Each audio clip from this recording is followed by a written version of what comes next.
Louis Vuitton, petit enfant battu du Jura, est arrivé à pied à Paris à l'âge de 16 ans. Il a trouvé du travail, il s'est construit une petite vie, un petit entourage.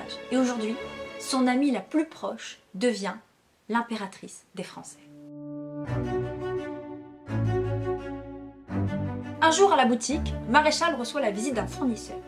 Et au cours d'une conversation, le fournisseur regarde Louis et lui dit « Mais toi, t'es de chez moi ». 16 ans se sont écoulés depuis son arrivée à Paris, mais au détour d'une phrase, on pouvait encore entendre son accent jurassien. Ce jour-là, le fournisseur était venu avec sa fille.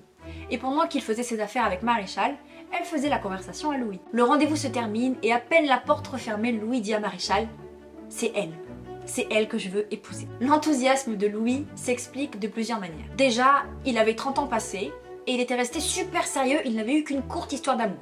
Donc on peut comprendre qu'il trouve le temps long. Il en avait parlé à Eugénie et il lui avait demandé des conseils pour trouver l'amour. Et elle lui avait dit de se rapprocher des siens, que c'était important d'avoir des points en commun et d'être amis avant tout. Mais Louis n'avait jamais trouvé de jeune fille du Jura, ni même de jeune fille bien éduquée et disponible surtout. Ou alors c'était clairement pas son rang. Et cette rencontre avec la fille du fournisseur tombait à pic. Elle était de chez lui, elle avait l'air d'être une fille bien, et il l'a trouvée jolie. Et à l'époque déjà, réunir ces 3 critères c'était énorme. Et pour Louis, il n'en fallait pas plus, ce sera elle, sa future femme. Et ça le rendait heureux. Mais d'un coup, sa perspective de vie change. Il serait plus tout seul désormais. Il aurait une femme dont il devrait prendre soin. Ça veut dire qu'il veut pouvoir lui offrir un foyer digne de ce nom, et pas juste la chambre au-dessus de l'atelier de Maréchal. Ça veut dire aussi qu'il va devoir gagner plus de sous, surtout s'il veut avoir des enfants. Et donc Louis pense sérieusement à créer sa propre affaire. Sa nouvelle vie était sur le point de démarrer. Louis s'empresse d'aller au palais rendre visite à Eugénie. Depuis son mariage, beaucoup de choses ont changé dans sa vie et comme à son habitude, elle s'empresse de tout raconter à Louis. Il lui dit qu'il va se marier et elle lui raconte les projets de son mari pour la ville de Paris. Et à ce niveau-là, il y a du boulot. L'empereur avait vécu à Londres, donc il a vu ce que c'est qu'une belle ville aérée avec une architecture harmonieuse, avec des parcs, etc. Et il voulait faire la même chose avec Paris. À l'époque, Paris, c'est des minuscules rues avec des pavés en bois, sans système d'égout, sans visibilité, rien n'est symétrique et les rues sont étroites. En fait, c'est un labyrinthe géant et surtout sale et puant. C'est limite une ville moyenâgeuse en fait. Napoléon III voulait élargir les limites de la ville, il voulait créer des grands axes pour faciliter la circulation et surtout qu'il y ait des bois et des parcs pour aérer la ville. Mais la priorité c'était d'assainir Paris pour améliorer la vie des habitants et surtout leur santé. Et il a confié cet énorme projet au nouveau préfet de la Seine, Georges Eugène Haussmann. Vous connaissez probablement toutes les références au baron Haussmann dans les rues et les monuments de Paris. Et c'est normal parce que c'est tout simplement à lui qu'on doit l'organisation et la beauté de notre capitale. J'ai trouvé une vidéo qui explique très bien son projet et comment il s'y est pris. Et c'est super intéressant, je vous la mets dans le petit lien. Paris entame alors la plus grosse transition de son histoire. C'est parti pour des années de travaux. Louis se prépare à ouvrir son affaire, mais il ne sait pas où s'implanter. Dans un Paris en plein remaniement, il sait grâce à Eugénie que des quartiers entiers vont disparaître et que d'autres vont voir le jour. Alors, on s'installe où ? Louis Vuitton a eu la chance de pouvoir examiner les projets du baron Haussmann. Et il a remarqué que 2 établissements importants resteraient intacts, le Bristol et le Meurice rue Rivoli. Ce sont des hôtels qui attirent une clientèle étrangère fortunée et Louis a bon espoir qu'avec les travaux, la capitale attire encore plus de visiteurs. Annoncé en 1854, le Grand Hôtel du Louvre voit le jour en 1855. Une courte année pour réaliser un des plus grands projets de l'empereur, avec au bout de l'avenue le futur opéra. Louis sait qu'il lui faut rester proche des voyageurs. Il lui faut donc absolument trouver une boutique près de ces hôtels-là. Le soir de son mariage avec Émilie, alors qu'ils rentraient tous les deux dans la chambre au-dessus de l'atelier de Maréchal, Émilie découvrait le bazar de cette petite chambre. En fait, depuis plusieurs années, Louis avait commencé à s'équiper. Et tous les mois, il achetait un outil. Mais c'était très vite devenu envahissant. Et en guise de nuit de noces, Louis exposait à Émilie tout son projet. Il voulait réaliser surtout des emballages de mode pour une clientèle féminine. Le fait de mettre en avant une spécialité lui paraissait être une très bonne idée. Et même s'il la respectait beaucoup trop pour s'en vanter, il était ami avec l'impératrice. Et pour son business, c'est un vrai bonus. Emballer du tissu, c'est quand même moins risqué qu'emballer des objets de valeur. En plus, la mode changeait rapidement, donc les femmes achetaient sans cesse des nouvelles tenues. On voyageait de plus en plus, tout bien réfléchi, c'était vraiment une bonne idée. Il lui montrait ensuite comment se monter une caisse. Il lui expliquait toutes ses idées et comme Louis était passionné par son métier, il a très vite emporté Émilie avec lui. Elle était fière d'avoir épousé un entrepreneur et elle a très vite décidé qu'elle travaillerait avec lui. Louis a trouvé son emplacement. Ce sera au numéro 4 rue Neuve des Capucines, qui est aujourd'hui rue des Capucines à Paris. Et c'est vraiment entre la place Vendôme et l'Opéra. Bon, le moment est venu d'annoncer la nouvelle à Maréchal. Et c'est très difficile, surtout pour Louis, qui était extrêmement reconnaissant. Il lui devait tellement l'apprentissage du métier, la gestion d'une boutique. Il l'a hébergé pendant toutes ces années, il lui a même appris à lire. Louis prend son courage à deux mains et il y va. Mais quand il entra dans le bureau de Maréchal, il n'eut même pas besoin de parler.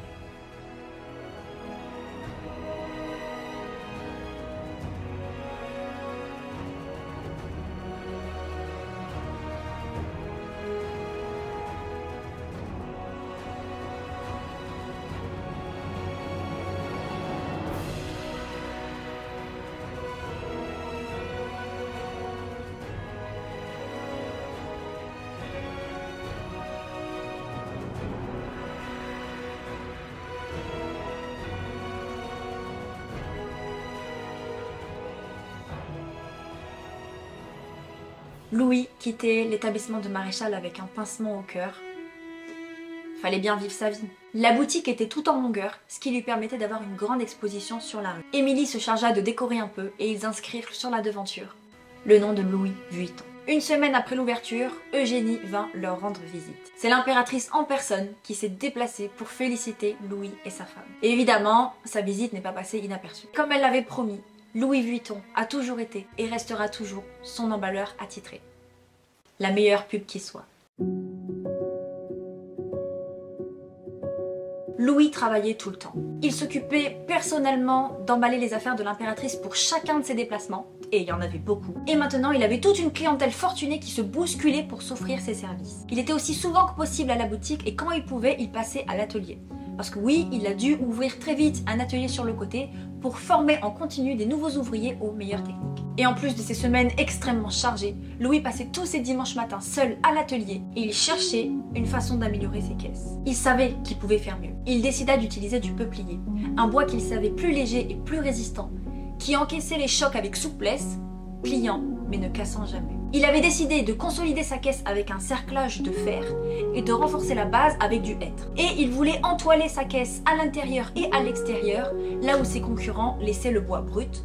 En fait, il voulait déjà se démarquer. Et il décida d'utiliser une toile plus épaisse encore, mais toujours souple, qu'il voulait imperméabiliser de manière efficace et durable, comme la résine qui coulait le long des pins et des épicéas de son enfance. Il en trouva chez le pharmacien, et il revint pour badigeonner sa caisse. Certains utilisaient du cuir, mais ça alourdissait énormément la caisse et surtout ça donnait aux habits une odeur un peu désagréable. Louis trouvait la toile bien plus pratique. Et il pensait à tout. Il avait créé une malle avec un couvercle un peu bombé pour que la pluie ruisselle le long mais ne stagne pas dessus. Et il eut même l'idée de créer un petit tiroir en carton qui viendrait se caler dans la caisse à mi-hauteur. Il l'entoila pour le renforcer et il créa 2 compartiments. C'était pas mal mais il manquait quelque chose. Des poignées en tissu peut-être, pour pouvoir le mettre et le sortir facilement. Quand il était plutôt satisfait de sa caisse, il y mettait dedans un manuel de menuiserie auquel il tenait énormément. Et il mettait aussi le précieux cahier des commandes de la boutique dedans et il ferme sa malle. Et là, c'est le grand test. Ça passe ou ça casse. D'abord, il l'asperge de seaux d'eau, une vingtaine au moins. Par-dessus, par-dessous, s'il avait pu noyer sa malle, il l'aurait fait. Ensuite, il la jette dans tous les sens, il la fracasse par terre. En fait, il essayait de recréer les conditions d'une tempête au milieu de l'océan. Non mais vous imaginez 2 secondes la scène, vous vous promenez dans Paris un dimanche matin, vous tournez la tête et là vous voyez un fou dans sa boutique en train de fracasser une malle contre les murs. Sa détermination et son perfectionnisme allaient jusque là. Il fallait que ces malles soient les meilleures jamais conçues et qu'elles résistent absolument à tout. Et quand il ouvrit sa malle, les livres étaient intacts. Louis rentrait chez lui heureux et il dit à Émilie « Je crois qu'en plus d'être emballeur, je vais bientôt pouvoir devenir maletier. » Les années qui suivirent furent très prospères pour Louis et Émilie. Ils ont ouvert une 2e boutique pile en face au numéro 3. Celle-ci, plus grande, servait à accueillir les clients. L'ancienne servait à entreposer le matériel et le stock, en plus de l'atelier de fabrication. Le grand hôtel du Louvre avait ouvert et déjà la clientèle étrangère s'était multipliée. Et Émilie s'était mise d'accord avec le concierge de l'établissement pour qu'il recommande aux clients Louis Vuitton comme emballeur et maintenant aussi comme maletier. Les transports étaient en pleine révolution avec le développement de l'industrialisation. Les gens voyageaient de plus en plus et les routes à Paris s'étaient nettement améliorées. Et surtout, depuis 1851, tout le monde avait accès au télégraphe électrique. On pouvait être averti en temps réel d'un événement ou d'une commande. La communication était grandement facilitée et les affaires de Louis les premières à en bénéficier. Le business est prospère, la famille se porte bien et Louis et Émilie deviennent parents d'une petite Elisabeth et quelques années plus tard d'un petit garçon qu'ils appellent Georges. Les affaires allaient plus que bien et Louis devait sans cesse recruter des ouvriers et des emballeurs pour satisfaire une cliente de plus en plus prestigieuse. Dans sa quête de la perfection, Louis a deux obsessions: améliorer ses tiroirs de malle et personnaliser ses caisses pour qu'elles soient reconnaissables. Ses premiers tiroirs de caisse étaient en carton, mais même entoilés, l'humidité finissait par les déformer. Il lui fallait donc du bois, mais un bois ultra léger, d'une très grande finesse et aussi très solide. C'était un vrai défi, mais il finit par trouver. Il colla deux épaisseurs de peuplier de 2 mm chacune dans le sens inverse des fibres pour que ça soit hyper solide. Et il fit des essais avec 3 et puis 4 feuilles de bois encore plus fines avant que ça soit parfait. Il avait enfin trouvé cette recette qui allait faire merveille pour des tiroirs légers et résistants. Contrairement au simple coffrage du début, ces malles étaient devenues bien plus ingénieuses, sophistiquées et précieuses. Et beaucoup plus chères aussi. Mais elles dureraient très longtemps. Et l'idée d'une malle qui vous accompagne toute la vie plaisait beaucoup à Louis. Et c'était aussi un excellent argument de vente. Mais les malles bombées avaient un défaut.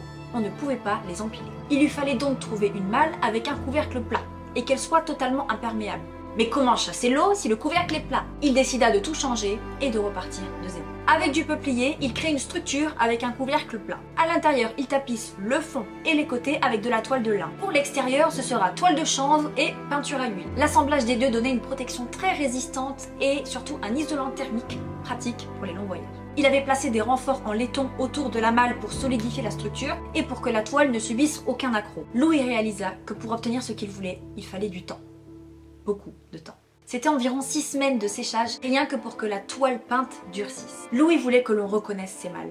Il voulait pas directement écrire son nom, mais il voulait qu'en un coup d'œil, on puisse le différencier de ses concurrents. Comme une publicité ambulante. Il choisit une toile parmi les plus chères, mais qui était extrêmement résistante, qu'il peint en gris. C'était la couleur la moins salissante, mais c'était aussi une référence à l'impératrice, puisque c'était la couleur du petit Trianon, un château qui appartenait à Marie-Antoinette et que Eugénie aimait beaucoup.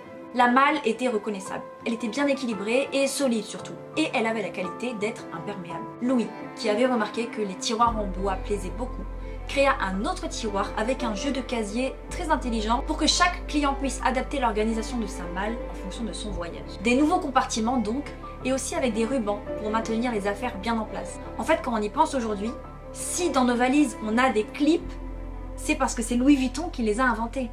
Je trouve ça fou. Cette malle gris Trianon de l'année 1857 deviendra mythique. Ça a été un véritable succès, si bien que très vite, il n'y eut plus rien à vendre. Elle a été énormément copiée à l'époque et il en reste d'ailleurs un exemplaire original dans les archives Louis Vuitton. Pour faire face à la quantité de commandes et aussi pour être plus à l'aise, Louis achète un terrain à Asnières, juste en dehors de Paris. Il y fait construire une grande maison familiale et juste à côté, un immense atelier. Il voulait le meilleur pour sa famille et pour ses employés. Il savait que pour travailler, la lumière naturelle était la meilleure et donc il a insisté pour avoir des immenses baies vitrées pour que tout le monde puisse travailler dans les meilleures conditions. La proximité directe avec la Seine lui permettait de se faire livrer du bois par péniche et en très grosse quantité. Lui qui avait souhaité lors de son installation 4 ans plus tôt n'être qu'emballeur, avait maintenant un réel plaisir à devenir maletier.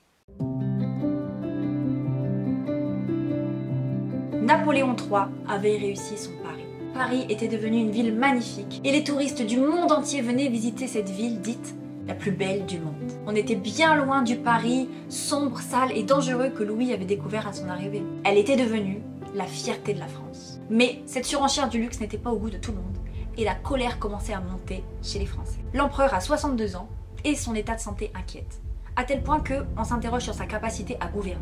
Mais son fils n'a que 14 ans, il est trop jeune pour prendre les rênes du pays. Et puis à côté de ça, il y a cette espèce de concours avec les Prussiens qui essayent de coloniser, de se chamailler des territoires. Napoléon III va se laisser influencer et il va s'engager dans une guerre perdue d'avance. Et il a dû se rendre, lui et ses 84 000 hommes, sur le champ de bataille. Une humiliation. À Paris, le gouvernement fut renversé, c'était le chaos total. Bien sûr, dans ces moments, chacun pense à soi, et Louis et sa famille, Dieu merci, n'habitent plus en centre-ville, mais à Asnières. En plus, son fils, qui voulait apprendre l'anglais, vient juste de partir direction l'Angleterre, donc c'est ça de moins à s'inquiéter. Mais Louis s'inquiète pour l'impératrice. Elle est seule au palais avec son fils. Son mari est fait prisonnier par les Prussiens, mais elle ne veut pas fuir comme une voleuse. Elle préférait 1000 fois tenir son rang, quitte à en perdre la vie. Mais son entourage ne pense pas comme elle.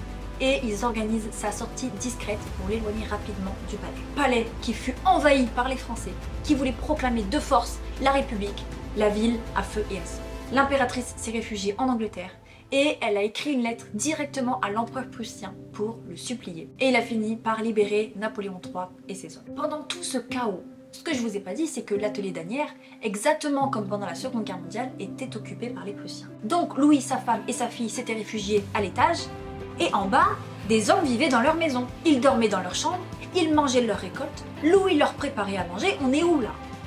On est en temps de guerre. Louis a évidemment cessé sa production et renvoyé ses ouvriers. Il les a payés tant qu'il a pu, mais ça n'a pas pu durer longtemps. Et comme si c'était pas suffisant, les soldats prussiens, le jour de leur départ, ont mis le feu à la maison de Louis et donc aux ateliers d'Asnières accessoirement qui étaient collés. Louis a 50 ans et c'est le travail de toute sa vie qui part en fumée. À cet âge où tu récoltes en principe les fruits de ton labeur, de toute une vie de travail, Louis, lui, doit tout recommencer à zéro. Heureusement, son perfectionnisme le sauve un petit peu. Il avait exigé que la structure de la maison et de l'atelier soit en métal pour que ça puisse résister au temps. Et il a bien fait, puisque même si tout est à reconstruire, il a au moins sa structure. Mais en vrai, même s'il a perdu sa maison et son atelier, il n'a pas perdu son savoir-faire et son expérience. Alors il rappelle tout le monde, et ensemble, ils commencent à reconstruire Asnières. Et 3 mois plus tard, la première malle plate était fabriquée dans un atelier complètement restauré. Louis essuyait rapidement une petite larme.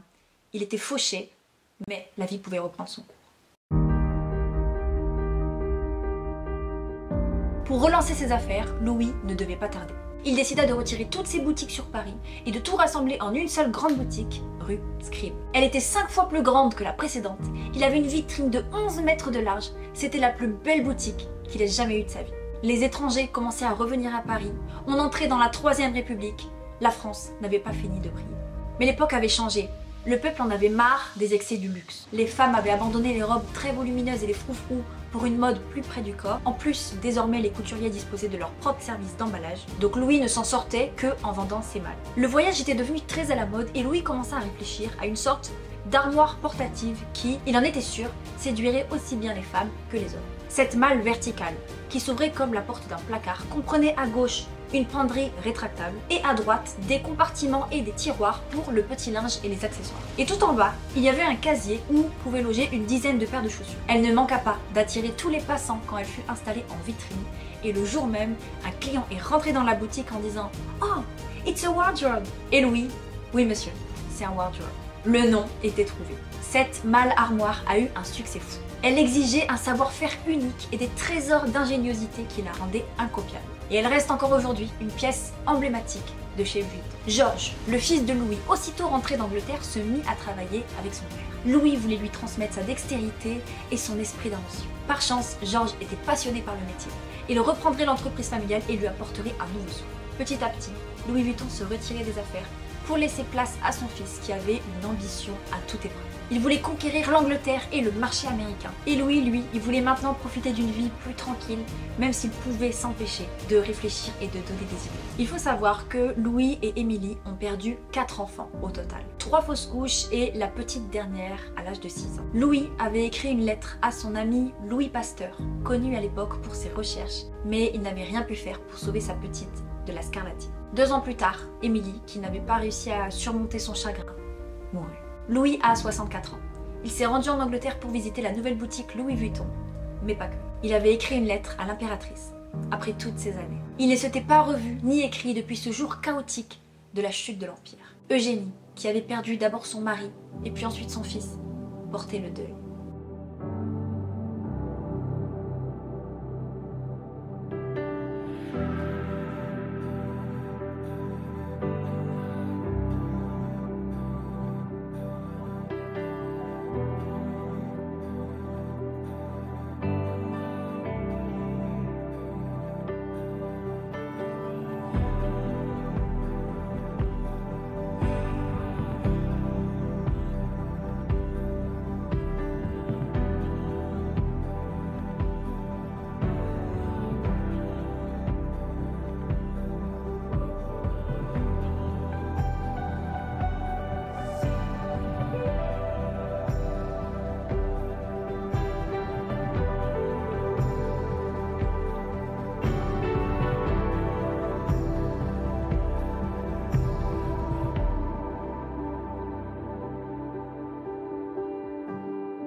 À Asnières, Louis continua de créer. Il eut l'idée d'une toile en damier que Georges déposa en 1888. Puis il inventa la serrure à Georges, inviolable, pour la sécurité des mâles. Georges parlait régulièrement de créer une toile portant ses initiales, ce qui la rendrait véritablement unique. Personne n'irait apposer sur quelque contrefaçon les initiales qui n'étaient pas les siennes. C'était à son avis la meilleure façon de se protéger, mais surtout d'affirmer l'identité de la maison. Il réalisa quelques dessins qu'il soumit à son père. Rien à faire. Louis défendait l'idée de la discrétion. Signer une malle, oui, mais en tout petit dans un coin, pas de manière visible. Georges, après la mort de son père, continua de développer l'entreprise à l'international. Il continua de créer des sacs pour le voyage et bientôt même les premiers sacs à main. 3 ans après la mort de son père, il crée les fameux motifs Louis Vuitton. Il déposa le dessin sur la toile qu'il appela monogramme, le fameux LV beige sur fond brun. Il avait décidé de rendre hommage à son père. C'était maintenant chose faite.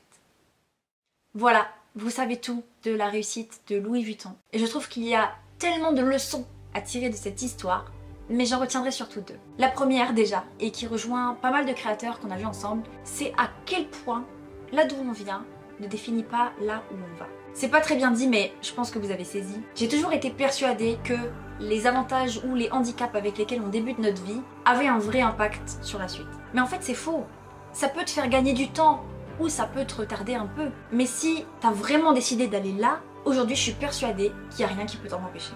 Et la deuxième leçon, c'est la patience. Aujourd'hui, on veut tout de suite. Mais à l'époque, réussir, ça prenait toute une vie. Quand je lis toutes ces histoires, je me rends compte à quel point on essaye de nous faire croire que la vie est une course et qu'on est en retard. Alors que tellement pas.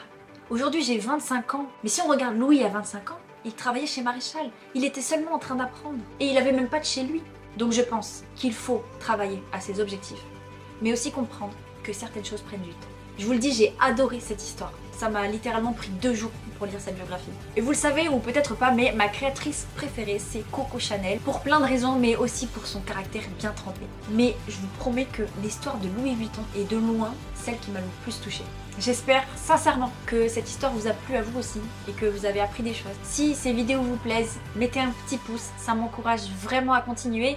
Et comme ça je me dis que je suis pas la seule que ces histoires intéressent. Je vous fais plein de bisous et je vous dis à bientôt dans une prochaine vidéo.